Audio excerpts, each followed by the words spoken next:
জি। কম খাবে, কম ঘুমাবে, কম আয়েশ করবে, শো অফ থাকবে না, কেবার থাকবে না, আপনার থাকবে না, কি বলে, ফুটানি থাকবে না, অহংকার থাকবে না, কাপড় চোপড় সিম্পল পড়বে, এই অনেক রকম ব্যাপার আছে। এই বইটা কিন্তু সারা দুনিয়ায় এক নামে সবাই চেনে, এত বই এটা। এটা আবার কিসের? এটা কি আপনার ফোন? হ্যাঁ, এই বইটা। এটা এমনি ওই আমি তো kalamullah.com থেকে ডাউনলোড করছি। আপনি পিডিএফ পাবেন, ডাউনলোড করে আপনি করতে পারেন, স্পাইরাল বাইন্ডিং করে নিয়ে এইভাবে রাখতে পারেন। আর হার্ড কপি কোথাও পাওয়া যায় কিনা আমি জানি না, মানে হয়তো ইউকে বা অন্য জায়গায় খোঁজ করতে পারেন, দরকার না, এটাই এনাফ আমি মনে করি।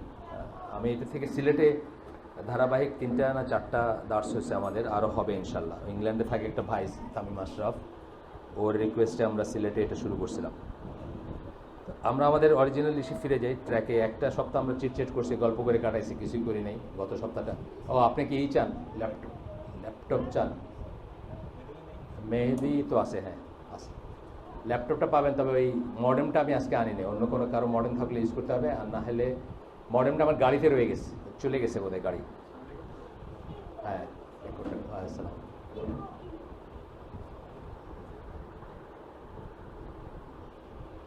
আসো, বস।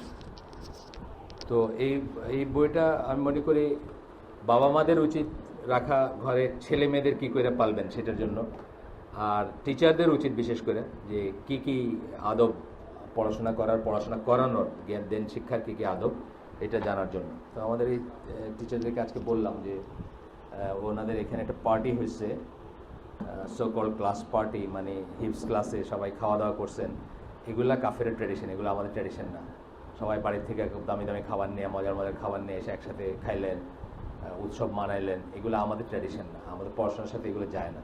এটাই বোঝাইলাম যে আমরাও এইভাবে বড় হয়েছি।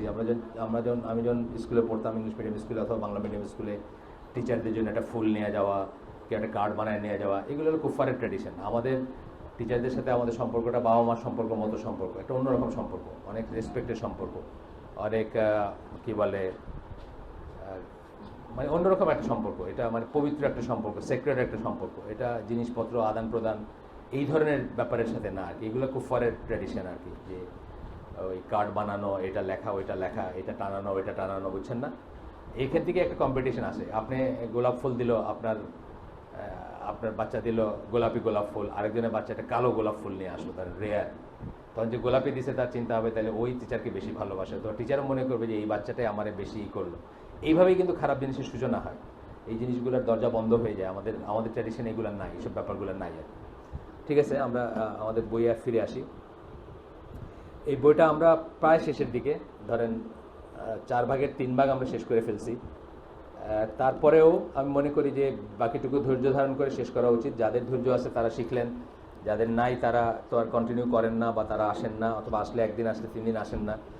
আর বইটা এমনভাবে লেখা যে কেউ যদি মিস করেন, 1টা 2টা 5টা ক্লাস মিস করলেও কিছু আসে যায় না। যতটুকু শুনবেন ততটুকুর ভিতরেই আপনার কল্যাণ আছে, বা ততটুকুতেই আপনার আছে, কি বলে, ফায়দা আছে। সাজিদ, তাহলে ওই পিসটা আপনি নিয়ে যেতে পারেন। নিয়ে গিয়ে দেখলেন যে সামান্য হয়তো কোথাও ডিসকন্টিনিউয়াস হয়ে গেছে, ওটা একটু ঝালাই করে সোল্ডারিং করে দিলে হয়তো ঠিক হয়ে যাবে, তাই না? শুধু যদি ওইটুকুই হয়, আজকে যদি আর অন্য ডিস্টার্ব না করে, এটা শুরু হোক। তারপর আমরা গতদিন যেটা পড়তেছিলাম সেটা ছিল revolting against an impious or tyrant ruler. এর আগেরটা আমরা আগে শেষ করছি, আর অনেকটুকু।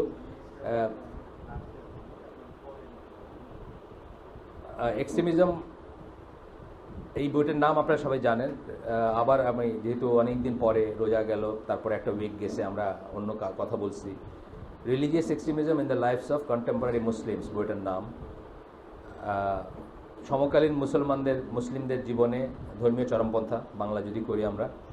তার ভিতরে আমরা যে অংশটা পড়তেছিলাম সেটা ছিল সামাজিক বা সমাজ বা রাষ্ট্রীয় পর্যায়ের বিহেভিয়ার বা আচার আচরণ, ব্যবহার বা চালচলনে এক্সট্রিমিজম। তার ভিতরে ছিল রিভোল্টিং এগেইনস্ট রুলার্স, মানে ইসের এগেনস্টে কী বলে শাসকের এগেনস্টে বিদ্রোহ করার ব্যাপারটা ছিল, সেটাকে তারা প্রথমেই বলে নিয়েছিলেন যে শাসক ভালো মুসলিম এবং যে জাস্ট, তার ব্যাপারে আলাপই করেন না ওনারা, কারণ তার এগেনস্টে বিদ্রোহ করার কোনো স্কোপই নাই ইসলাম, সুতরাং সেই ব্যাপারটা আলাপই করেন না। তারপরের অংশে তারা আলাপ করছে যে কোনো শাসক যদি কাফের হয়ে গিয়ে থাকে, এমন কুফর আকবর স্পষ্ট কুফর করলো এবং স্পষ্ট কুফর আকবরে জড়িত হলো, তার বেলায় কি করবেন। আর এরপরের ওইটা আমরা শেষ করছি। তারপরেরটা হচ্ছে যে অত্যাচারী রুলার, সে মুসলিম, সে নিজেকে মুসলিম বলে বা তাকে আপনারাও মুসলিম বলতে হবে, কিন্তু সে অত্যাচারী, সে পায়াস না, সে পায়াস মানে কি পরহেজগার না, সে তার বেলায় কী করবেন, এটা নিয়ে আমরা পড়াশোনা করতেছিলাম। এটা শুরু করার পরে আমরা একটু রিপিট করব, কারণ আমাদের 1 মাসের বেশি সময় গ্যাপ গেছে, একটু টেনে আনবো পেছন থেকে, না হলে আপনারা হবে যেটা হবে যে কন্টিনিউটা হারায় যাবে। এটা হচ্ছে কেন, কোনো ফোন টোন দেন।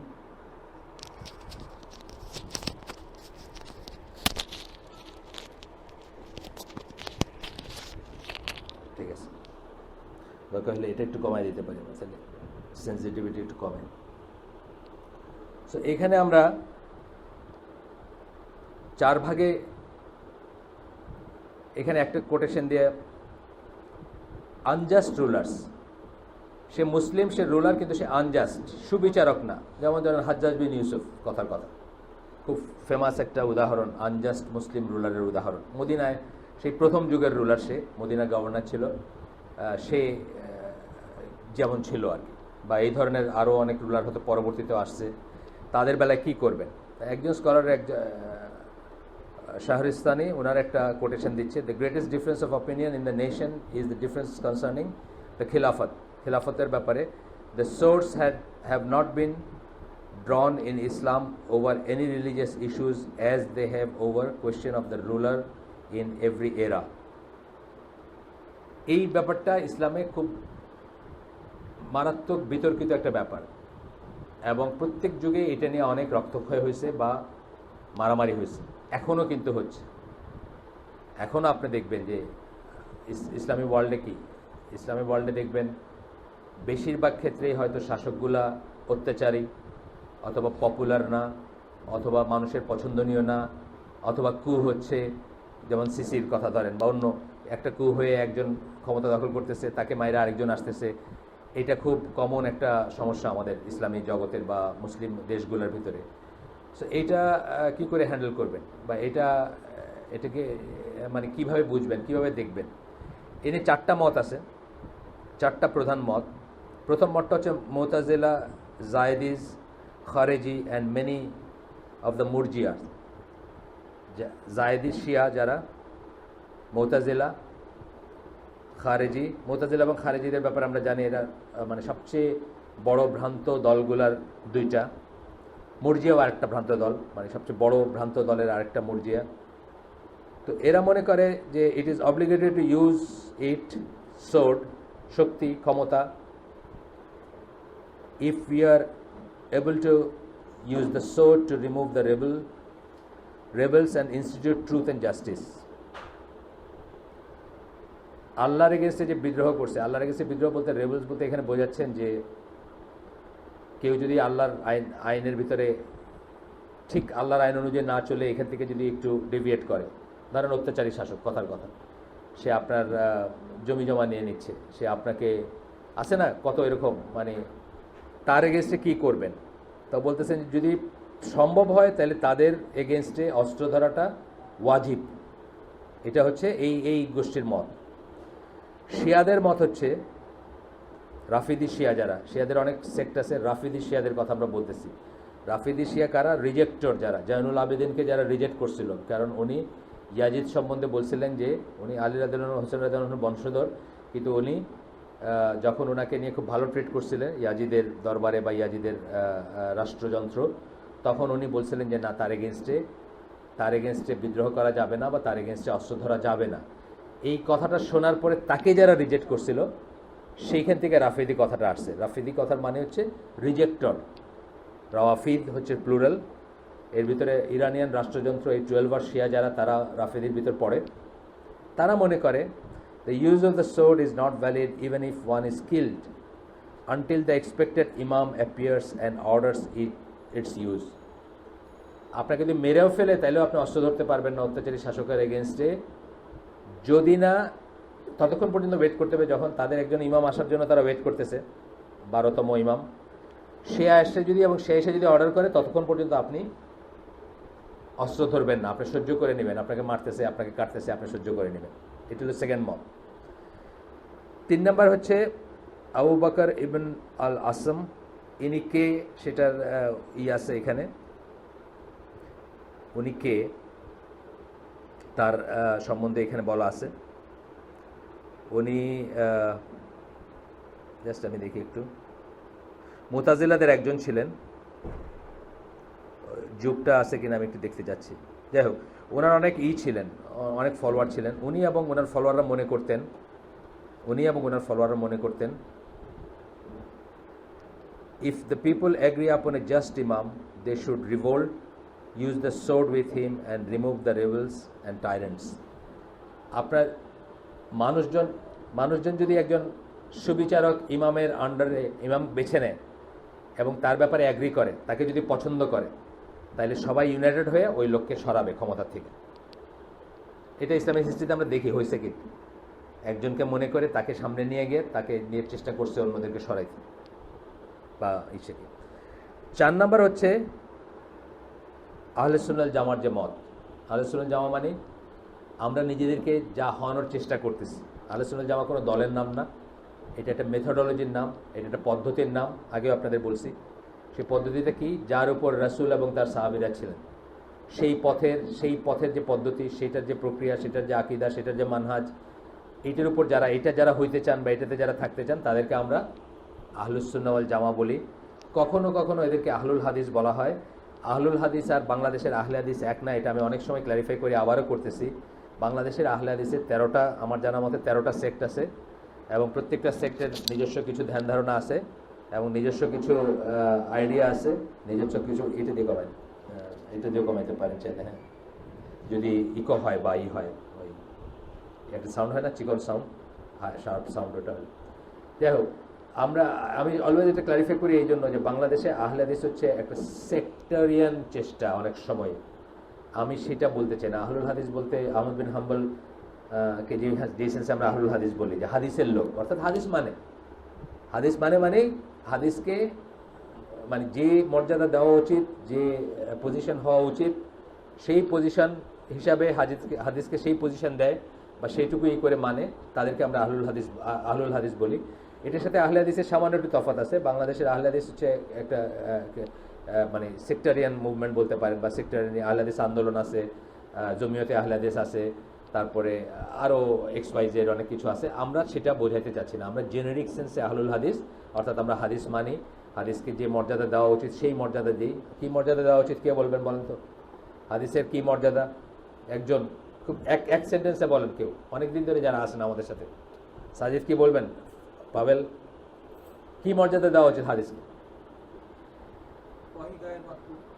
হ্যাঁ, সেটা তো আছেই। আর আমরা একদিন বলছিলাম একটা জিনিস, হরিজন্টাল ভার্টিক্যাল একটা কথা বলছিলাম। হ্যাঁ, ইসলামী আইন প্রণয়নের ব্যাপারে, শরিয়া বা ইত্যাদির বিধানের ব্যাপারে কোরআন এবং হাদিস একই লাইনে অবস্থান করে, এখানে ডিফারেন্সিয়েট করা যাবে না।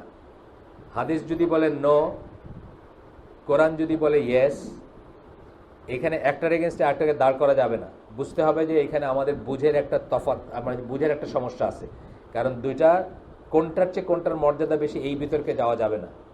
যেমন আমি উদাহরণ দিয়েছিলাম, কি খুব ক্লাসিক উদাহরণ, যে কোরআন বলে যে 2 বোনকে একত্রে বিবাহে রাখা যাবে না, অর্থাৎ এক লোকের ওয়াইফ 2 বোন হইতে পারবেন একসাথে। আর হাদিস বলে, রাসূল সাল্লাল্লাহু আলাইহি ওয়াসাল্লাম বলেন যে খালা বোনজি এবং ফুফু ভাইজিকেও একত্রে বিবাহে রাখা যাবে না। এটা কোরআনে আসেনি, কিন্তু দুইটার স্ট্যাটাস একই। আপনি বলতে পারবেন না যে এটা তো কোরআনে আছে ওইটা নাই, তা আমি খালা বোনজির একসাথে বিয়ে করবো, এটা বলতে পারবেন না।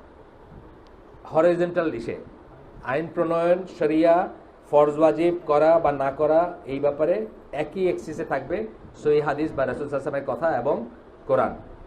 কিন্তু আরেকটা এক্সিস আছে, ভার্টিক্যাল এক্সিস। সেটাতে কি আছে?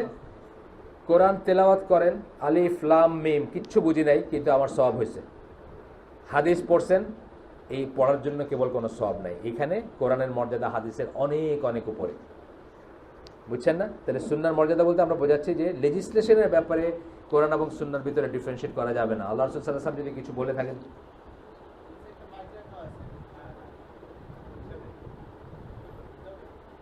সহায়তা হবে। আল্লাহ রাসূল সাল্লাল্লাহু আলাইহি ওয়াসাল্লাম যদি বলেন যে এইটা করো, এইটা আমাদের জন্য ফরজ, ইম্পারেটিভ যদি করেন, যদি অর্ডার করে থাকেন, এটা কোরআন থাক বা না থাক।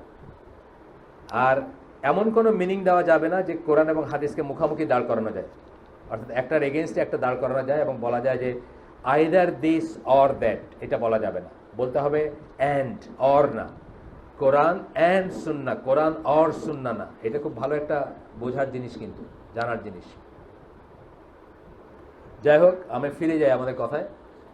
আহলে সুন্নাহ ওয়াল জামার ইটা কি, স্ট্যান্ডটা কি? আহলে সুন্নাহ জামা কি বলে? Others say that the use of sword is void even men are being killed and whether or not the imam is just or unjust.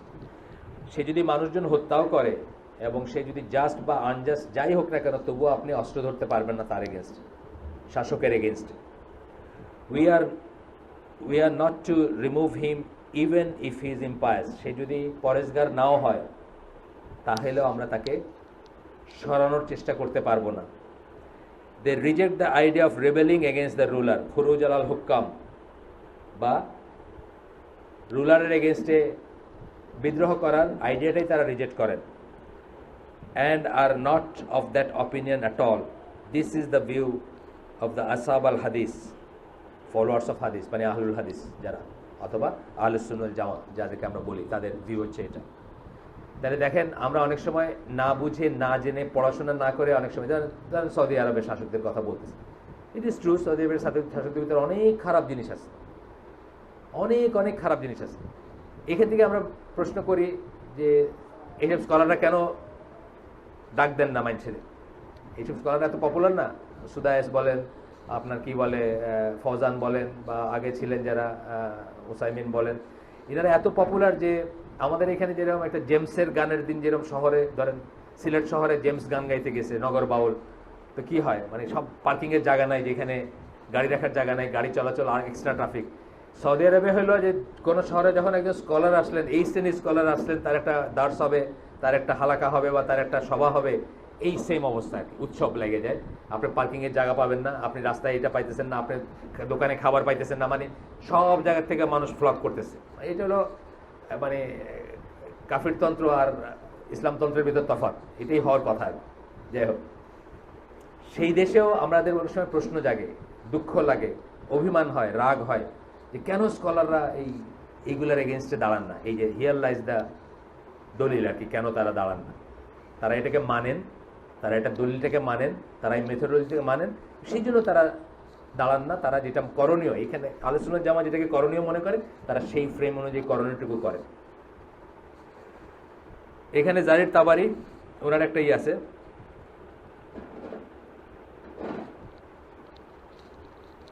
ওনার একটা চলে গেল,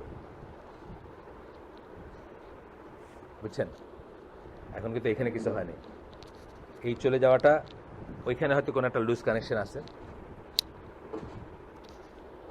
এটা তো নতুন, আর এইসব জায়গায় না মনে হয় না, ওইখানেই বলে। ওই যে পেছনের জ্যাকটাকে একটু নেড়ে ছেড়ে দেন। আচ্ছা দাঁড়ান, দেখি দেখি দেখি থাক, এর কোনো আননোন কারণে হয়।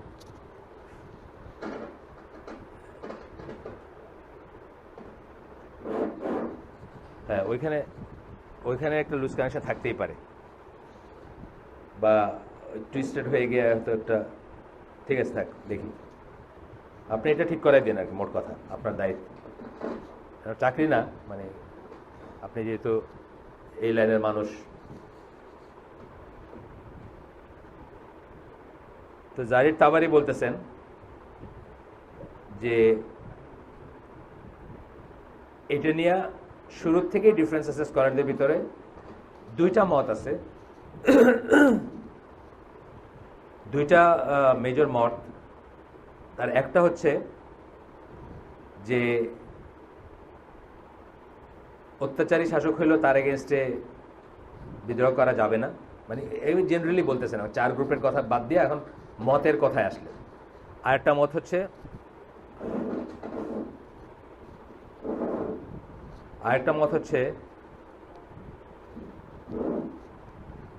যে আপনি চাইলে বিদ্রোহ করতে পারেন।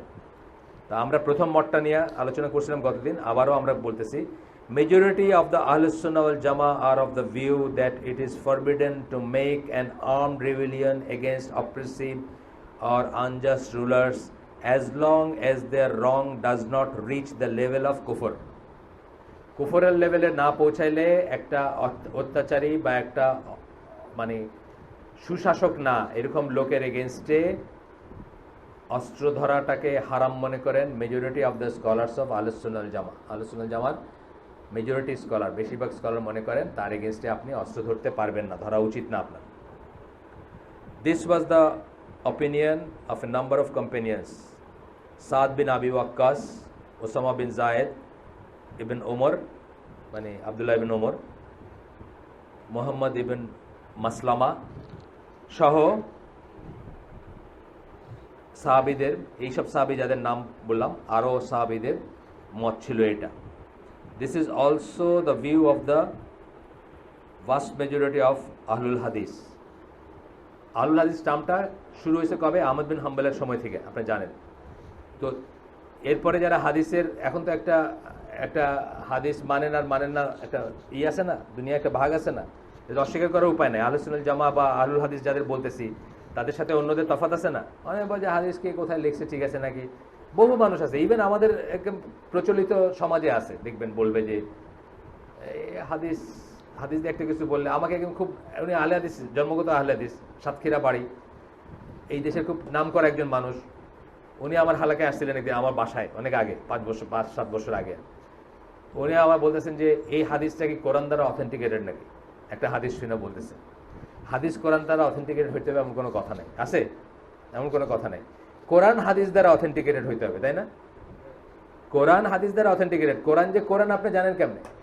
মোতাবাত্তির হাদিস কোরআন, মানে আল্লাহ রাসূল সাল্লাল্লাহু আলাইহি ওয়াসাল্লাম বলছেন এটা কোরআনের আয়াত, সাথে সাথে অনেক সাহাবীরা বলছেন এটা এমন দিন নাজিল হয়েছে, বা এটা আমি লিখে রাখছিলাম, বা এটা আমি সামনে ছিলাম যেদিন নাজিল হয়, সেই জন্য কোরআন কোরআন, তাই না? কোরআন যে কোরআন আমরা জানি কিছু থেকে, হাদিস থেকে জানি, কিন্তু হাদিস যে হাদিস এটা কোরআন থেকে জানার কোনো রাস্তা নাই। তার মানে দেখেন জ্ঞান কত কম, এবং আমরা কত ভুল একটা তর্ক করে থাকি, অনেক মানুষের তর্ক করে। এই জন্য আহলুল হাদিস কথাটা বলার দরকার আছে, জেনারিক আহলুল হাদিস কথাটা বলার দরকার আছে যে আমরা হাদিস মানি, কোন সেন্সে মানি? আমরা হরিজেন্টাল এক্সেসে নেই, কোরআনের সাথে হাদিসকে একই সমান মর্যাদা দিই, অ্যাজ লং মানে যতক্ষণ এটা লেজিসলেশনের ব্যাপারে আসবে, আইন প্রণয়নের ব্যাপারে আসবে, ততক্ষণ আমরা দুইটাকে একই স্ট্যাটাস দিয়ে থাকি, দুইটার ভিতরে কোনো ডিফারেন্সিয়েট করি না।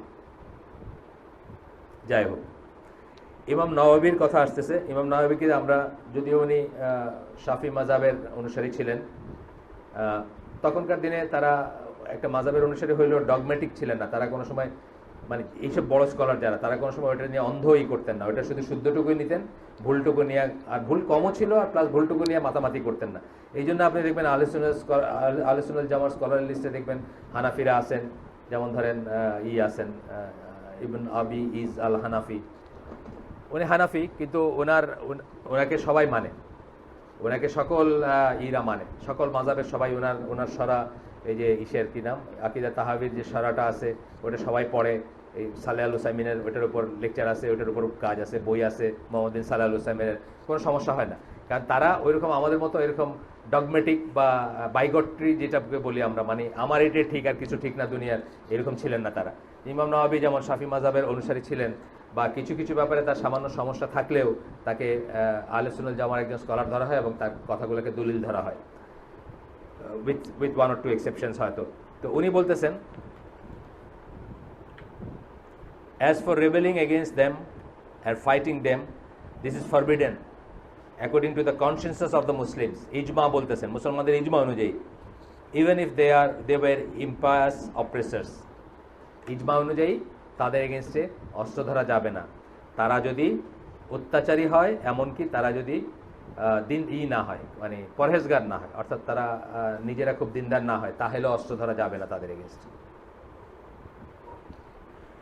এরপরে আরেকজনের কথা আসতেছে, কিরমানি, উনি বলতেছেন যে জুরিস all agree that the imam who has taken over the power must be obeyed as long as he establishes the congregational prayers and the jihad. সে যতক্ষণ এটা আরেকজন বলতেছেন যে সব স্কলাররা এগ্রি করেন, যখন সব স্কলার বলতেছেন তখন কারা? মুজতাহিদ আলেম যারা অথবা আহলে সুন্নাত জামার আলেম যারা, তাদের কথা বলতেছেন। কিন্তু এখানে একজন শিয়া কি মনে করে সেটা আসতেছে না।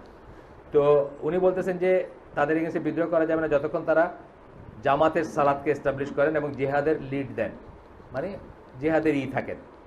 আপনারা জানেন যে জিহাদ, তারপরে কি বলে জুমার সালাত এবং ঈদের সালাত, এগুলো পার্টিকুলারলি শাসকের কাজ, এটা জানেন তো।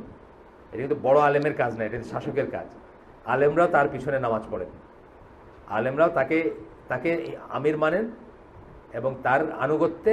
এখন যদি কোনো ওই ধরনের কোনো আমির বা ওই ধরনের কোনো রুলার যদি বলে কোনো ইমামকে আপনি নামাজ পড়েন, সেটা ডিফারেন্ট কথা, সেটা আপত্তি নাই। কিন্তু প্রাথমিকভাবে কি করেন? আলেমরা তার কাছে সাবমিট করেন, তার বায়াত নেন, তাকে শাসক মানেন, তাকে আমির মানেন। এবং পার্টিকুলারলি এই তিনটা ফিল্ডে, জুমার সালাত, ঈদের সালাত, ও আরও আছে একটা ভুলে গেছি, হজের যে ইটা পাঠাবেন, আপনি বাংলাদেশ থেকে হজের পাঠাচ্ছেন সৌদি আরবে, এটা কিন্তু রুলারের ব্যাপার, এটা কিন্তু রুলারের দায়িত্বে, রুলারের আন্ডারে হবে এই জিনিসটা, হজটা। এবং রুলার কাউকে ডেজিগনেট করতে পারেন যে আজ এইবারের জন্য আপনি কাফেলাটা নিয়ে যান। আমরা জানি ওসমান রাদিয়াল্লাহু আনহু নিজে যান নাই, কাউকে ডেজিগনেট করে গেছেন যে তুমি কাফেলাটা নিয়ে যাও বা তুমি এটা নিয়ে যাও, সেটা করতে পারেন। কিন্তু এই ফিল্ডগুলো হচ্ছে রুলারের, যাই হোক। তো বলতেছেন যে যতক্ষণ সে জামাতের সালাত বজায় রাখে বা এটাকে চালু রাখে, ততক্ষণ তার এগেন্সটে বিদ্রোহ করা যাবে না। গেল। তারপরে বলতেছেন unless he commits A clear কুফর বাওয়া, যেটাকে আমরা বলি পরিষ্কার কুফর। বললো যে আমি এইসব বিশ্বাস করি না, 1400 বছর আগে কোরআনে কি লেখা হয়েছে এইগুলা এখন মানতে হবে, আমি এটা বিশ্বাস করি না। স্পষ্ট কুফর বাওয়া যেটাকে বলি আমরা।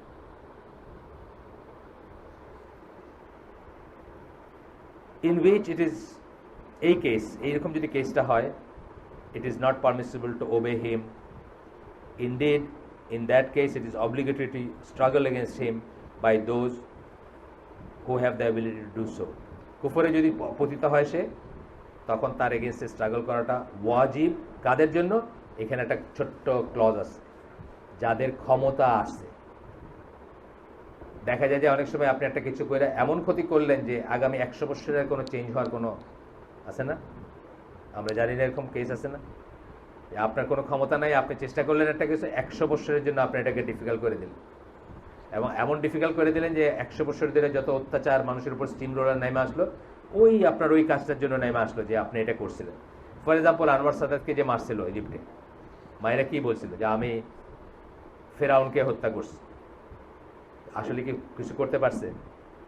আজ পর্যন্ত হুসনে মোবারক সিসি থেকে নিয়ে যে সিলসিলা চলতেছে, এটা কিন্তু ওই ঘটনার সিলসিলা। ওই ঘটনার জন্যই কিন্তু স্টিম রোলারটা নাই মারছে আমাদের উপর, মানে ওদের উপর, এখনকার মুসলমানদের, জেনারেল আম মুসলিমের উপর, আমি সেটা বলছি।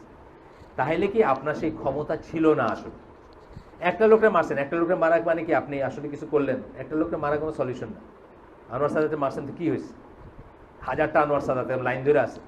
ওই যে একটা হুসনে মোবারক, সে চালাই গেল এত বছর। তারপরে মাঝখানে আপনি সামান্য কয়দিনের জন্য,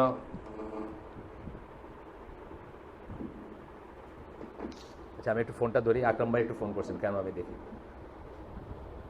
আসসালামু আলাইকুম।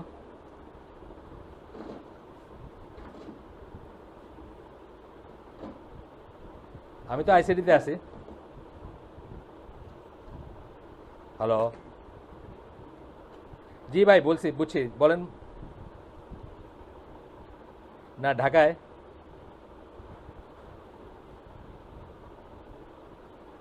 এরশাদুল্লাহকে আমি বলতেছি আপনাকে ফোন করবো, ওইখানে আছে। জি, আসসালামু আলাইকুম।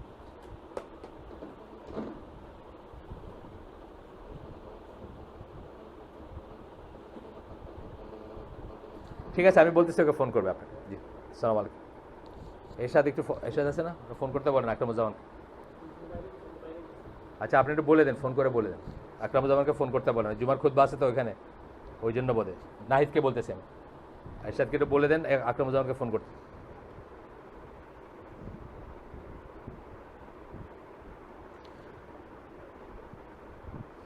by those who have the ability to do so. এটা খুব ইম্পর্ট্যান্ট একটা কথা, যাদের অ্যাবিলিটি আছে, যাদের ক্ষমতা আছে টু ডু সো। এইখানে আমরা অনেকে ভুল করি, করে একটা কাজ প্রিমেচিউর করতে গিয়ে পরবর্তী 50 বছর 100 বছরের জন্য মানুষের উপরে একটা অত্যাচারের স্টিম রোলার চলে আসে এবং লাভের চেয়ে ক্ষতি বেশি হয়, এটা বুঝতে হবে।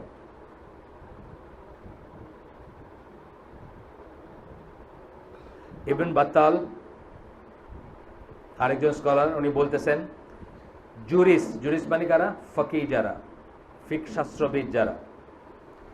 Jurists all agree that it is obligatory to obey and make jihad with the ruler who has taken control. একটা রুলার যদি কন্ট্রোল নিয়ে গিয়ে থাকে, সে তার কন্ট্রোলটা হয়তো অবৈধ পথেই হয়েছে, কিন্তু একবার যখন সে কন্ট্রোল নিয়ে নিছে তাকে আপনাকে মানতে হবে। এটাও কিন্তু ইসলামের একটা নির্দেশনা। তারটা হয়তো পুরা বৈধ হয় নাই, সে হয়তো জোরে জারে নিয়ে নিছে ক্ষমতাটা, কিন্তু যখন একবার নিয়ে নিছে তখন তাকে কিন্তু আপনাকে মানতে হবে। Obeying him is better than rebelling him against him. সে যদি কন্ট্রোল নিয়ে গিয়ে থাকে, তাকে মানাটা হচ্ছে না মানার চেয়ে বেটার। কেন?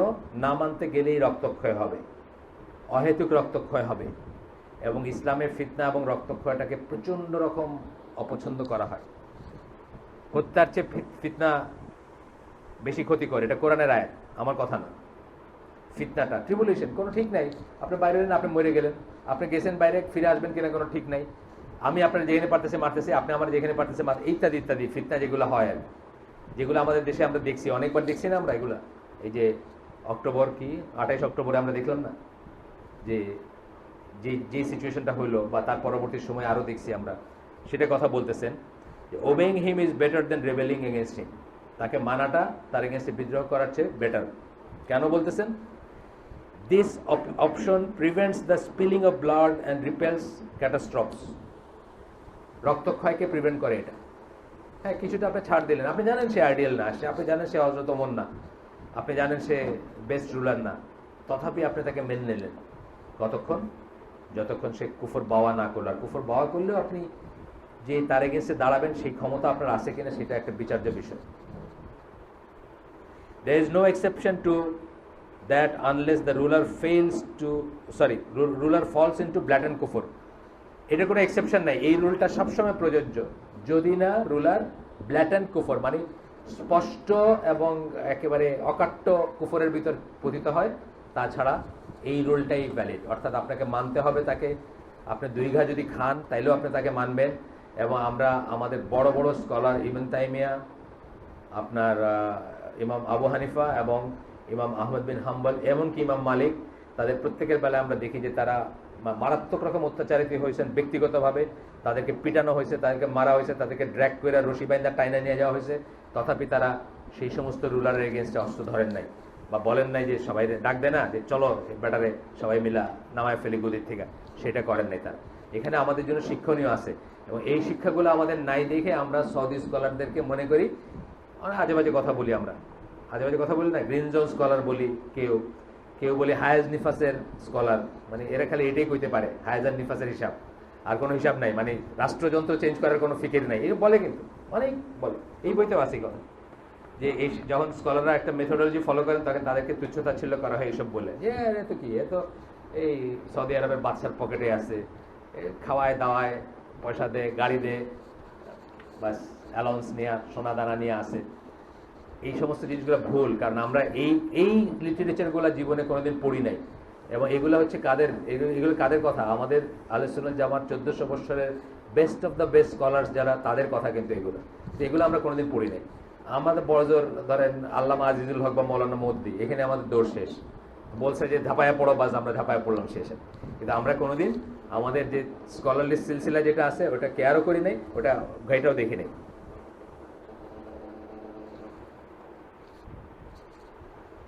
ওয়্যারলেস জিনিসগুলোই একটু কেমন হয়, তাই না? অলওয়েজ। এই জন্য আমার খুব একটা পছন্দ না ওয়্যারলেস জিনিস। এবং আমার মোবাইল, আমার পাশে তার আরও 3টা মোবাইল আছে আমার এখানে, না কথা তো আর কোনো মোবাইলে হচ্ছে না। ও বাইরে যাচ্ছে যে মোবাইলটা নিয়ে, আচ্ছা, এটা তো কিছু করার নাই, এটা তো পার্ট। ও অন্য পাশে রাখবো। নিউক্লিয়ার ফিজিক্সের, নিউক্লিয়ার ফিজিক্স না, আচ্ছা থিওরিক্যাল ফিজিক্স পিএইচডি। যাই হোক, আমি সব সব মানে টেকনিক্যালি দেখেন, ইঞ্জিনিয়ার ইঞ্জিনিয়ার ইঞ্জিনিয়ার উনি তো সিভিল, ওনার আচ্ছা সিভিল বাদ দিয়ে দিলাম, আমি ইলেকট্রিক্যালি ধরি, খালি ইলেকট্রিক্যাল সিএসসি ধরেন, এই যে এইখানে ওইখানে ওইখানে ওইখানে ভর্তি আমাদের, কিন্তু আমাদের একটা স্পিকার ঠিক মতো চলে না। এটা কথা হলো এটা কথা হলো। এবং বেস্ট অফ দ্য বেস্ট এই দেশের ক্রিম যদি আমরা বলি আর কি, আমি ইউজ করতে চাই না কথাটা, ক্রিম। আচ্ছা আসেন, তারপরে কি এরপরে বলতেছেন যে কেউ কেউ কেউ কেউ বলে থাকেন যে এই যে ইবন আল জুবায়ের বা তালহা জুবায়ের, জুবায়ের ছেলেও এবং জুবায়ের নিজেও, বা ধরেন তারা যে শাসকের এগেনস্টে অস্ত্র ধরছেন বা বিদ্রোহ করছেন, তো তারা এটা কেন করছেন বা তাদেরটা কিভাবে আমরা দেখব। এখানে ব্যাপারটা হচ্ছে যে এই ফিকটাতে পৌঁছাইতে আমাদের সময় লাগছে।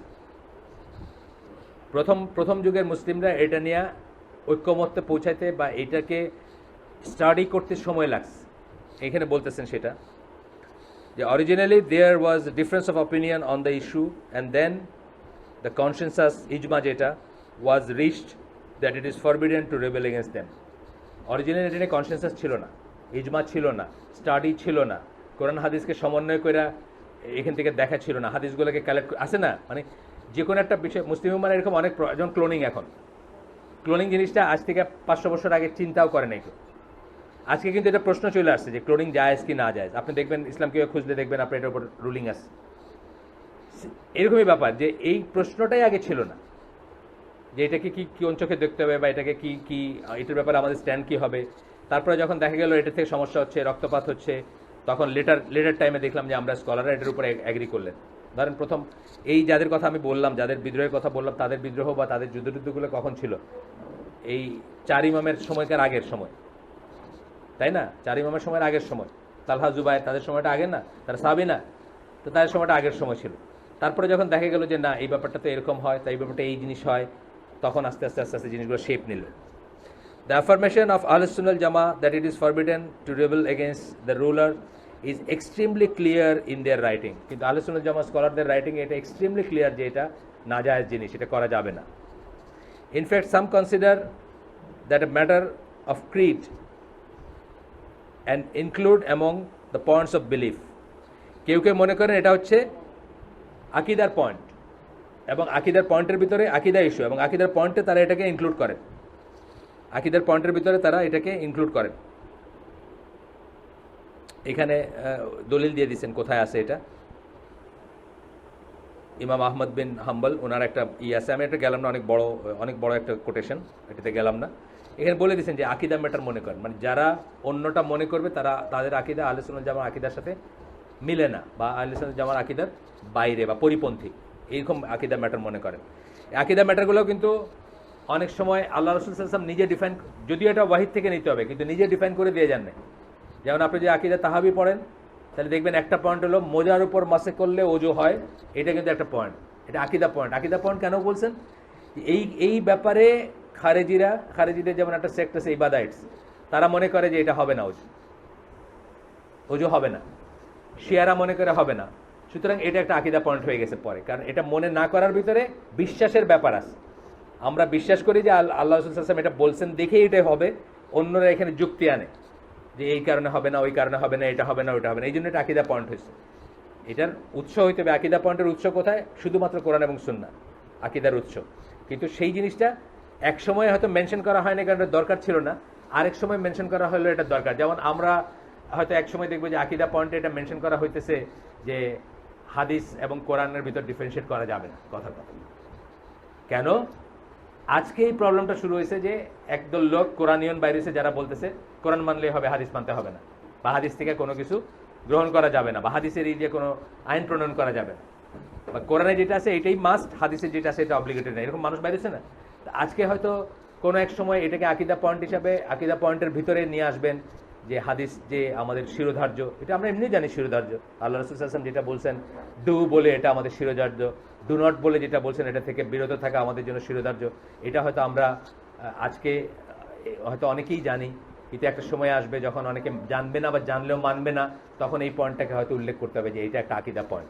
এই হিসাবে বলতেছেন আর কি এখানে, যে অনেকেই এটাকে আকীদা পয়েন্টের ভিতরে ইনক্লুড করছেন যে শাসকের এগেনস্টে বিদ্রোহ করা যাবে না।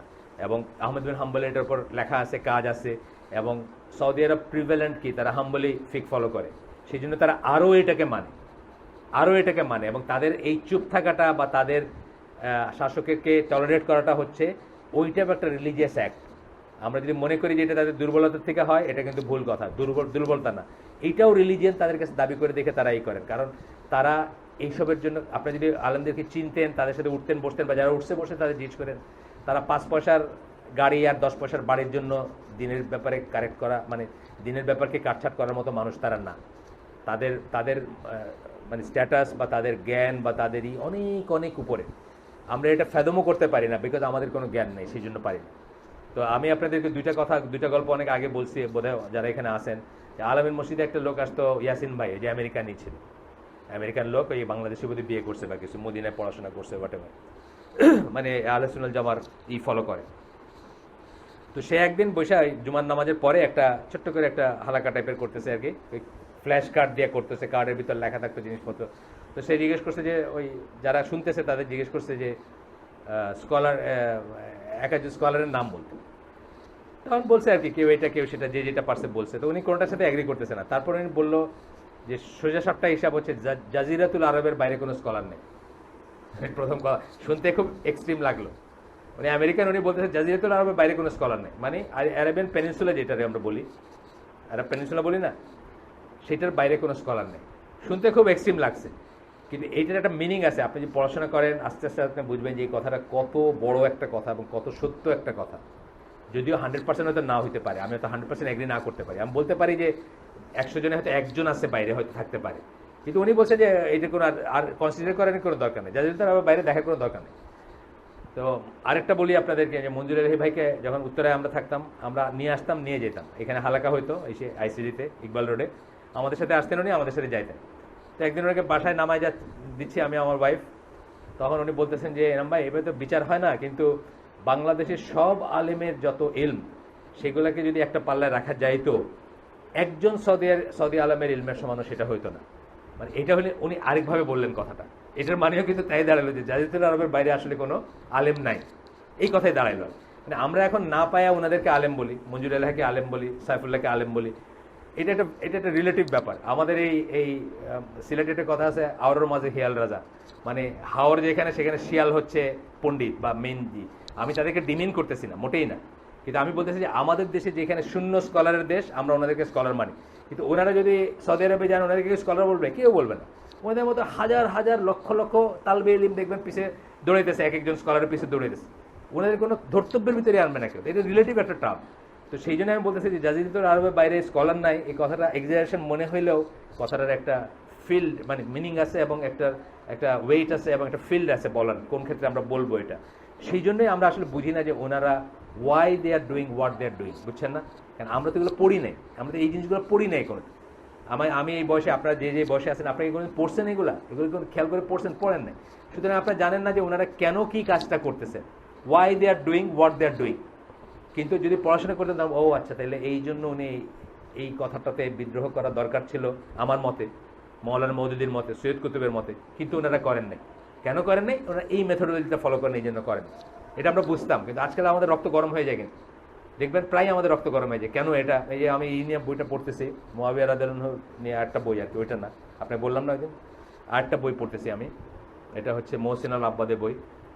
ওইখানে বলতেছেন যে যখন আপনি একজন সাহাবীকে ডিমিন করেন, আপনি বেড়াটা ভেঙে দিলেন, বেড়া, ফেন্স, তারপরে আপনি আরেকজনকে করবেন। তখন উদাহরণ দিচ্ছেন যে সৈয়দ কুতুব উসমান রাদিয়াল্লাহু আনহুকে সমালোচনা করছে, যে he should not have been the third খলিফা, আলী রাদিয়াল্লাহু আনহুর হওয়া উচিত ছিল থার্ড খলিফা। লাইন ক্রস করছেন না সে? এই যে লাইনটা ক্রস করে আপনি কি করলেন? আপনি সাহাবীদের সমালোচনার ইসে নিয়ে আসলেন। অ্যান্ড দেন আপনি সবাইকে করতে পারেন। ওসমান রাদিয়াল্লাহু করতে পারলে সবাইকে করতে পারেন। ওসমান রাদিয়াল্লাহু আল্লাহ রাসূল সাল্লাল্লাহু আলাইহি ওয়াসাল্লামের কত ক্লোজ ছিলেন, কত প্রিয় ছিলেন, এটাতে লাইফ পড়লে আপনি বুঝবেন তা।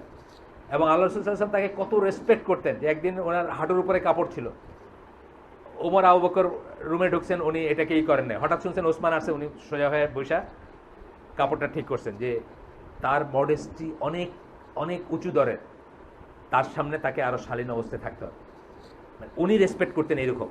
সেই লোকরে আমরা সৈয়দ কুতুবের মতো একটা টমডিক খেরি মানে ওনাদের তুলনায় টমডিক খেরি, সে পাঠ করে বলে ফেলো যে ওনার খলিফা হওয়া উচিত না, বেরি বুড়া ছিলেন, এটা ছিলেন, অথর্ব ছিলেন, আলী রাদিয়াল্লাহু হওয়া উচিত ছিল। আমরা কখনোই এইরকম কোনো ইসে যাব না। আমরা যদি মেথোডোলজি জানতাম, ইভেনকি সৈয়দ কুতুবও যদি জানতো আহলে সুন্নাত জামার মেথোডোলজি কী, তাহলে সেই কথাটা মুখ দিয়ে আনতো না, বিকজ তারা আমাদের সমালোচনার ঊর্ধ্বে, আমরা তাদেরকে এইভাবে সমালোচনা করতে পারি না।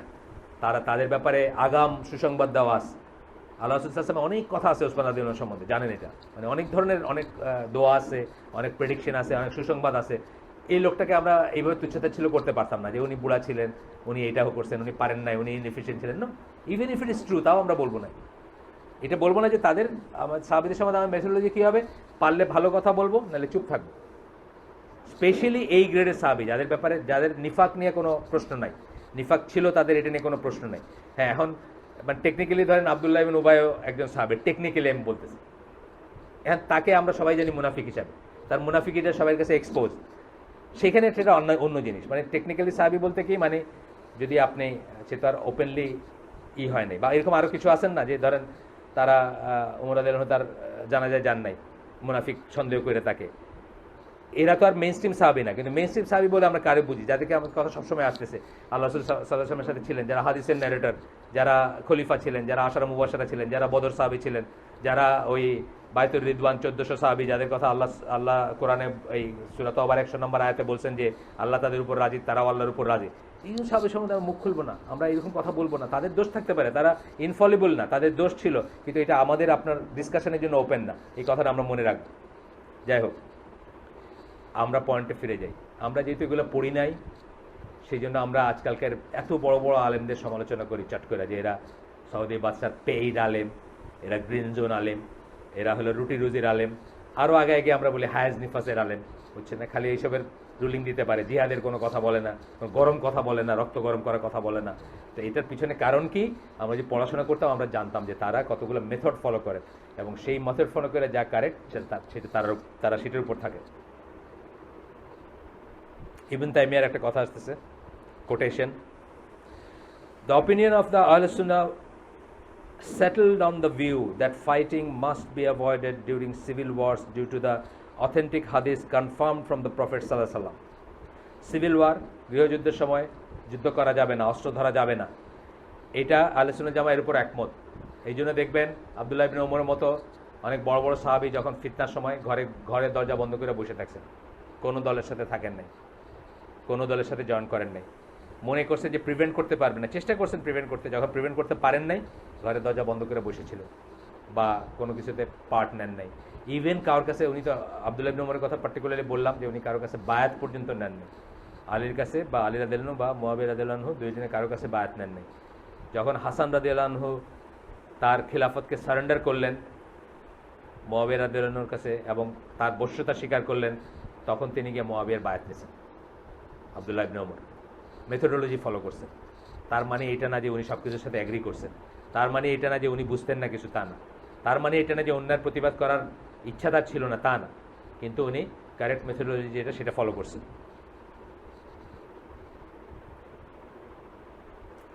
দে, আহলে সুন্নাহ জামার কথা বলছেন, তারা then begin to mention that in their creeds, এবং এটা যখন ইজমা হয়েছে তারপরে আকিদার পয়েন্ট হিসাবে এটা আসছে যে শাসকের বিরুদ্ধে, অত্যাচারী শাসক হইল তার বিরুদ্ধে বিদ্রোহ করা যাবে না, সে যদি অত্যাচারী হয় এবং পরেশগার নাও হয় তাইলে বিদ্রোহ করা যাবে না। এবং উনি নিজে করেন নাই, ইবনে তাইমিয়া অত্যাচারের পয়েন্টে করেন নাই, যাদেরকে কাফের তাতার বাই সেটা অন্য জিনিস, কাফের এগেনস্টে বিদ্রোহ করা, কাফেরকে করা, আর অত্যাচারী অন্য আলাদা ব্যাপার। They ordered patience in the face of the injustice of the rulers, আপনাকে ধৈর্য ধারণ করতে বলছেন যখন অবিচার করবে শাসক, আপনার জমি নিয়ে নিছে, আপনার পিঠে পিঠে 2 ঘা লাগাইছে, আপনার জমি অধিগ্রহণ করে নিছে, আপনার বাড়ি নিয়ে নিছে, বলতেছে এখানে অফিস হবে, আছে না? আমাদের দেশে তো হয়, এখন হয় না? করে না, কি বলে এটা, অ্যাকোয়ার করা বলে যেটা। অনেক মানুষের অনেক প্রাণের সম্পদ, তার পৈতৃক সম্পদ, তার এই যে আমার বাড়ির চারিদিকে সিলেটে ঘুরতে শুরু করলো গ্যাসের লিগে, বুঝছেন না? তা আমার বাড়ির থেকে মাত্র 4 মাইল দূরে তো কৈলাসটিলা গ্যাস ফিল্ড, তো পাওয়া যাইতেই পারতো। আমি তো আল্লাহ করছিলাম, আল্লাহ দয়া করে তুমি মাফ করে দেওয়ার কিছু যেন না পায় না অবশ্য আমার এখানে। কিন্তু আমার ভাইয়ের ছোট ভাইয়ের এক ছাত্রীর বাড়িতে পাইছে, কারণ ওটা তো ওই রঙিন খুঁটি গাড়ি দিয়ে গেছে আর কি, ওই বাড়ি নিয়ে নিবে তারা, যেদিনই হোক, আজ হোক কালক নিয়ে নিবে। এই যে ব্যাপারটা ধরে, এটা অ্যাপারেন্টলি মনে হয় যে কত বড় একটা জুলুম। আমার পৈতৃক বাড়ি 500 বছর ধরে আমার দাদারা থাকছে, এখানে নিয়ে নিবে এইভাবে। কিন্তু এটা আহলে সুন্নাত জামার ক্রিড অনুযায়ী, বিশ্বাস অনুযায়ী একজন মুসলিম শাসক এটা নিতে পারে রাষ্ট্রীয় কাজে বা রাষ্ট্রের লাভের জন্য তারা নিতে পারে, এবং এটাতে আপনি তার এগেনস্টে দাঁড়াতে পারবেন না, তার এগেনস্টে বিদ্রোহ করতে পারবেন না, তাকে গালিগালাজ করতে পারবেন না। এটাই হচ্ছে আমাদের এই ভালো লাগুক বা না লাগুক, এটাই আমাদের রাসূল সাল্লাল্লাহু আলাইহি ওয়াসাল্লামের শিক্ষা, এবং এটা আল্লাহর বিধান বা আল্লাহরই। এটা সবসময় ভালো লাগবে বা সবসময় আমি বেনিফিটটা বুঝবো তা না, কারণ আপনি দেখবেন যে এখানে রাষ্ট্রীয় বেনিফিট কত, আজকে এই দেশের কতটুকু সেভিং হচ্ছে। আপনি যদি হিসাব, আমি যে ভেহিকলসের নাম্বার জানি না, আপনি যে ভেহিকলসের নাম্বার হিসাব করে আর কতটুকু গ্যাস দিয়ে ইনটু দিয়ে দেখেন, তাহলে আপনি দেখবেন billions and billions of dollar, শত কোটি ডলারের ঘরে সেভিং হচ্ছে একদিনে, আপনি গ্যাসটা ইউজ করতেছেন দেখেন। তাই আমি আমার বাড়ির নিচে নিয়ে বসে থাকলাম জাস্ট বিকজ আমার বাড়ি এটা। আমার খারাপ লাগে, আমি তো বললাম আমি আল্লাহর কাছে দোয়া করছি যে আল্লাহ এই যে ঘুরতেছে কিছু যেন না পায়, কিন্তু তারপরে যদি পায়ে যেত, পায়ে গেলে কিন্তু আমার এটা মাইনা নিতে হইতো, কারণ এখানে কি জনগণের গ্রেটার কল্যাণ আছে এবং গ্রেটার ইন্টারেস্ট আছে। আপনি একজন পার্সনের পৈতৃক সম্পত্তি রক্ষা করার চেয়ে ওটা অনেক বড় একটা মাসলাহাত বা অনেক বড় একটা পয়েন্ট, বুঝতে হবে। তারপর বলতেছেন যে এরপরে এটাকে আকিদার পয়েন্ট হিসাবে উল্লেখ করতে শুরু করা হলো। They order patience in the face of the injustice of the rulers, মানে ধৈর্য ধরতে বলছেন, and the order avoiding fighting against them, এবং অর্ডার করছেন, আদেশ করছেন আমাদেরকে তাদের সাথে যেন আমরা যুদ্ধ না করি। This was their conclusion, although a number of people of knowledge and faith had fought in civil wars, কোন সময়ের কথা বলতেছেন? আগের কথা বলতেছেন, আগের সিভিল ওয়ারগুলা, মানে ওই যে জুবাইর বললাম, তালহা বললাম, ওনাদের নাম বললাম না, ওনাদের সময়কার সিভিল ওয়ারগুলোতে যদিও কিছু মানে পায়াস প্রিডিসেসর আমাদের যারা সালাফ যারা তারা যুদ্ধ করছেন, কিন্তু তখনও এই জিনিসগুলোর উপরে গবেষণা হয় নাই, ইজমা হয় নাই, বা এইগুলোর উপরে কোনো আপনার ঐক্যমত্য প্রতিষ্ঠা হয় নাই। কিন্তু তারপরে ঐক্যমত্য প্রতিষ্ঠা হয়েছে এবং তারপরে এটা হয়েছে। এবার এরপরে আমরা একটা কোটেশন পড়বো, ইবন হাজার আল আসকালানি।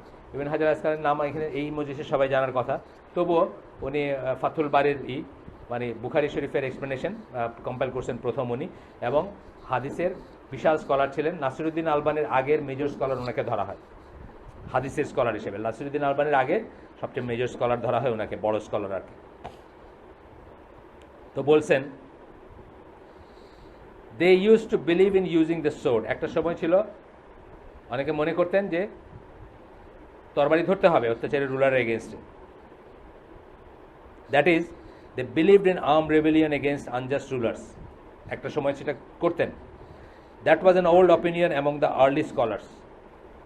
আর্লি স্কলারদের ভিতরে তখন এটা নিয়ে গবেষণা হয়নি, যা বললাম আর কি, তখন এটা নিয়ে গবেষণা হয় নাই বা এটা নিয়ে ইজমা প্রতিষ্ঠিত হয় নাই। However that the issue settled আপন abandoning that, as it was seen that such an act leads to something even greater in harm. তখন বলতেছেন যে এই ব্যাপারগুলা, যে কতগুলা সিভিল ওয়ার থেকে লেসন শেখা হয়েছে এবং দেখা হয়েছে যে ওগুলাতে আপনার লাভের চেয়ে ক্ষতিই বেশি। সুতরাং তারা কি করছেন, তারা সেটেল করছেন ইস্যুর উপর যে এটা করা যাবে না। এরপরে আসতেছে, this makes it clear that this opinion is the one that Ahlus Sunnah wal Jamaa has settled upon and agreed upon. এটা বলতেছেন এই লেখক বলতেছেন, 5 নম্বর একটা ফুটনোট দিয়েছেন, আমি দেখি না, উনিও বলতেছেন না, আচ্ছা হ্যাঁ উনি বলতেছেন বলে আরেকটা কোটেশন দিয়েছেন উনি। এই লেখক বলতেছেন যে এখান থেকে বোঝা যাচ্ছে যে আহলুস সুন্নাহ জামার মেথোডোলজি হচ্ছে এইটা আপনাকে যখন আপনি পড়বেন তখন আপনার অনেক প্রশ্নের উত্তর দিবে, যে ইভেন আমাদের দেশেও যারা আহলুস সুন্নাহ জামার মেথোডোলজির উপর আসেন তারা কেন পলিটিক্সে মাথা ঘামান না, তারা কেন শাসক অপসারণটাকেই সবচেয়ে ইম্পর্টেন্ট কাজ মনে করেন না। কারণ শাসক অপসারণ করে দেখলেন তো আপনি কয়টা শাসক অপসারণ হয়েছে এই বাংলাদেশে, অ্যাকচুয়ালি কি হয়েছে? যতক্ষণ আপনি আপনার আকিদা এবং আপনার ঠিক না হবে ততক্ষণ জাস্ট আপনি নাম চেঞ্জ করতেছেন আর চেঞ্জ করতেছেন। মিশরের কথাই ধরেন অথবা অন্য যে কোনো দেশের কথা ধরেন, যতক্ষণ আপনি এই জন্য তারা এটাকে ইম্পর্টেন্ট মনে করবেন যদি এটা মেথড ফলো করে হইতো, কিন্তু এটাকে সবচেয়ে ইম্পর্টেন্ট মনে করেন, সবচেয়ে ইম্পর্টেন্ট মনে করেন অন্যান্য জিনিসগুলো। আমাদের দেশে দেখতেছি আমরা অনেকেই মনে করেন যে আহলে হাদিস যারা করে তারা দেখি শাসকের এগেনস্টে কোনোদিন কিছু বলে না, বা আহলে সুন্নাত জামাত যারা তারা দেখি চুপচাপ থাকে। এত বড় অন্যায় হয়ে গেল তারা রাস্তায় নামে না, তারা ইট পাটকেল নেয় না হাতে। This are the reasons. এইসব জিনিসগুলো যারা জানবে তারা এগুলো করার আগে দুইবার চিন্তা করবে যে কেন করবে, কতটুকু লাভ আছে, কতটুকু ক্ষতি আছে, আপনার কি ক্ষমতা আছে কিনা, করাটা দরকার ছিল কিনা, করাটার রাইট টাইম এটা কিনা, এইসব অনেক রকম জিনিস আছে। তার মানে এটা না যে আপনি অন্যায়কে অন্যায় বলবেন না, অসত্যকে অসত্য বলবেন না, আপনি বলবেন। এটা আমি জানি, এটার সেট মেথোডোলজি আছে যে অন্যায় যদি আপনি দেখেন চোখের সামনে হইতে আপনি হাত দিয়ে আটকাবেন, না পারলে মুখ দিয়ে বলবেন, তাও না পারলে মিনিমাম হচ্ছে লাস্ট ইমানের ছোট্ট ইমান থাকার চিহ্ন হচ্ছে যে মনে মনে সেটাকে ঘৃণা করবেন। ঘৃণা করা মানে কিন্তু এটা এনজয় করা না, ঘৃণা করা মানে হচ্ছে রিয়েলি ওটা ঘৃণা করা। এনজয় করলেন আবার ঘৃণাও করলেন, এটা তো হয় না। ঘৃণা করা মানে হচ্ছে যে ঘৃণা করাটা আপনার জন্য বোঝা যায় যে আপনি ঘৃণা করতেছেন। আমরা অনেক সময় বলি যে ধরেন আপনার ছেলে, পারিবারিক ব্যাপারেই বলি যে আপনার ছেলে খুব অন্যায় একটা কাজ করতেছে, হাত দিয়ে আটকাতে পারেন না, আপনি বুড়া হয়ে গেছেন, ছেলে একদম টকবগে ইয়াং, আপনার যদি থাপ্পড় লাগাই দিবে হইতে পারে কথার কথা, দেন কি মুখ দিয়ে বলবেন, সেটা বলে কোনো লাভ নেই, সে কিছু বোঝে না। তারপরে কি মনে মনে ঘৃণা করে, মনে মনে ঘৃণা করে এটা না যে সে যে গিফট পাঠাইলো, সে যে দাওয়াত দিল, সব খাইলেন সব নিলেন আর বললেন যে মনে মনে ঘৃণা করেছে, তা না। আপনার সাথে তার সম্পর্কের যে লিভারেজ আছে, একটা মূল্য, একটা আছে না, মূল্য আছে না, সে আপনাকে কোন লেভেলে কেয়ার করে। ধরেন একটা লেভেলে কেয়ার করে যে আপনি না খাইলে তার লাগে, কথার কথা, এই লেভেলে আপনাকে কেয়ার করে। তার উপরের গুলোতে কেয়ার করে না। কিন্তু নামতে নামতে নামতে নামতে আপনি যদি কোনোদিন না খেয়ে থাকেন তো সে এসে একটু মন খারাপ করে যে আব্বা খায় নাই আজকে, কেন খায় নাই, কি এটা, তাহলে আপনি তারটা না খেয়ে দেখাইবেন যে আপনি তাকে ঘৃণা করেন, কথার কথা। মানে তার কাজ, ধরেন সে সুদের ব্যবসা করে, আপনি তাকে বলছেন, আপনি তাকে আটকাইতে পারেন না, তাকে বলছেন, সে শুনে নাই, এখন আপনি তার বাসায় দাওয়াত দিতে গেছেন কিন্তু আপনি খান নাই, কেন আব্বা খায় নাই, তুমি সুদের পয়সা করো, আমি এই জন্য খাই। মনে মনে ঘৃণা করলেন, কিন্তু এটা বোঝা গেল যে ঘৃণা করছেন। কিন্তু আপনি বড় টুকরাটা নিয়ে খায়া ঢেকুর তুলতে তুলতে দাঁত খেলাল করতে করতে আসলেন আর কইলেন যে আমি আমার ছেলের সুদ খাওয়াটাকে মনে প্রাণে ঘৃণা করি, হইল না। আপনার যেটুকু লিভারেজ আছে ওইটুকু আপনি করবেন। আমরা অনেকে মনে করি মনে মনে ঘৃণা করা মানে বোঝে সব কিছু করা যাবে, কিন্তু খালি মনটার ভিতরে ঘৃণাটা থাকলে তা না। আপনার লিভারেজ যেটুকু আছে, যেটুকু আপনি করতে পারেন, সেটুকু দিয়ে আপনি চেষ্টা করবেন এটাকে বোঝাইতে। আজকে আমরা একটা সুন্দর জায়গায় আসছি, এখানে আমরা শেষ করে দিব। নেক্সট দিন আমরা প্রথম অপিনিয়ন, বিদ্রোহ করা যাবে না এর পক্ষে সব দলিলগুলো ইনশাআল্লাহ দেখব। সুবহানাকা আল্লাহুম্মা বিহামদিকা আশহাদু আল্লা ইলাহা ইল্লা আনতা আস্তাগফিরুকা ওয়া আতুবু ইলাইক। আপনারা যা শুনলেন চিন্তা করবেন। আমার একদিন সিলেটে একজন বলতেছে যে কি এই পেট্রো ডলারের কথা বলতেছি, আমি ওই লোকটা ধরে বসছি যে আপনি এই কথা বললেন, আমি জীবনে এক সেন্ট সৌদি ফেভার নেই জীবনে, উল্টা লক্ষ লক্ষ টাকা খরচ করে হজ করে আসছে, তাই না? হজ করতে গেলে আগে কি হজ করে আমি খরচ করি না, এগুলোতে সৌদি গভর্নমেন্ট লাভবান হয় না? হজ করতে গিয়ে তাদের দেশে খরচ করে আসছে, আমি জীবনে এক পয়সা ঋণ নেই। আপনি কোথায় চাকরি বাড়ি হলে যে উনি বোধহয় মিডল ইস্টে ছিলেন বা কোথাও ছিলেন, আপনি যেটা করছেন আমি ওটা কোনোদিন করি নাই জীবনে। আমার এক সেন্ট সৌদি পয়সা কোথা থেকে আছে? আমার পেট্রোল ডলারে বললেন কেন? ইচ্ছা মতো ঝাড়ছে। ওই লোকে এখন সিলেটে ওই আন্দোলনের দিচ্ছে, ওই যে এই পারে যে প্রোগ্রাম করতে পারে নাই, শুনছেন না কিছু ফিতনা হয়েছে সিলেটে? এই যে মোশাররফ হোসেন আকন সিলেটে যাইতে পারলো না, প্রোগ্রাম করতে পারলো না, এই জিনিসগুলা লিড দিচ্ছে ওই কমি মাদ্রাসার ওই লোক আর কি, যে বলছিল পেট্রো ডলারের দাওয়াত চলতেছে এখানে। মনে ওদের ধারণা বোধহয় বাইরে থেকে সৌদি আরব থেকে খালি রিয়েল আসতেছে আর আমরা ওটা নিয়ে ওই আমরা জানি আমরা কি করে করি, আমরা জানি একটা প্রোগ্রামের আমাদের কত জায়গায় হাত পাততে হয়। সিলেটের প্রোগ্রামগুলোর জন্য কত স্পন্সর খুঁজতে হয়, 5,000 টাকার লিগে মানুষের দরজায় ধর্ণা দিতে হয় যে অমুকে আনা নেওয়ার খরচ 5,000 টাকা, কেউ স্পন্সর করলে আমরা ধন্য হয়ে যাই। আমরা জানি কি করে প্রোগ্রামগুলো করে, কিন্তু এখানে কয়ে বেড়াইতেছে ইহুদি খ্রিস্টানের পয়সা পয়লা আর তারপরে হলো পেট্রো ডলার, বুঝছেন না? সব এক লাইনে, ইহুদি খ্রিস্টান পেট্রো ডলার সব এক লাইনে বলে ফেলল। আল্লাহ আমাকে মাফ করুন অনুমানবশত কথা বলার থেকে। আমরা যেন বুঝি আমরা কি বলতেছি, আমরা পড়াশোনা করব, আমরা জানবো এবং আমরা সত্যি সাক্ষ্য দিব, এবং আমরা কারো চামচা হব না, সেটা সৌদি আরবে হোক, সেটা পাকিস্তান হোক, সেটা আমেরিকা হোক, সেটা ইসরায়েল হোক, আমরা কারো চামচা হবো না, আমরা শুধু আল্লাহ এবং আল্লাহ রসুলের চামচা হবো, তাই না? আমরা শুধু আল্লাহ এবং আল্লাহ রসুলের চামচা হবো। মানে ইফ অ্যাট অল আমরা যদি ফ্ল্যাটার করি কাউকে, কারে করবো? আল্লাহ আল্লাহ রসুলকে করবো। আল্লাহ রসুলকেও করবো না, আল্লাহকে করবো ফ্ল্যাটার, যেটাকে বলে ফ্ল্যাটার ইন এ সেন্স, মানে প্রেজ করা যেটা। আর ততটুকু প্রেজ রসুলকে করবো যেটুকু আল্লাহ করাকে জায়েজ করছে।